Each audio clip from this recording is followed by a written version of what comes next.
வயசுல பையன் சொல்லுவான், எங்க அப்பா தான் சூப்பர் அப்பா. 15 வயசுல சொல்லுவான், அம்மாவை கூப்பிட்டு உன் வீட்டுக்காரர்கிட்ட சொல்லிடுமா, அப்பப்ப என் ரூட்ல வராரு, மரியாதையா இருக்காரு. 20 வயசானா பையன் சொல்லுவான், எப்படிமா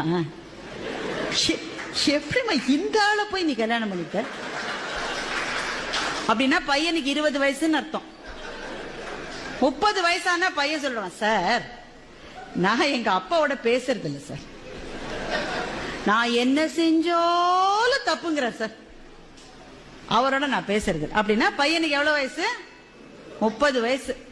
அதே பையனுக்கு 40 வயசு ஆயிடுச்சுன்னா அவனுக்கே அப்ப குழந்தைகள் இருக்கும். அப்ப சொல்லுவான், எங்க அப்பா கத்திக்கிட்டே தான் இருப்பாரு, ஆனா பாவம் நல்லவருன்னா அவனுக்கு 40 வயசு ஆயிடுச்சுன்னு அர்த்தம். அவனுக்கே 50 வயசு ஆயிடுச்சுன்னா சொல்லுவான், அந்த வறுமையிலே எங்க அப்பா எங்களை எப்படி வளர்த்தாரு தெரியுமா, மை டாடி இஸ் கிரேட்.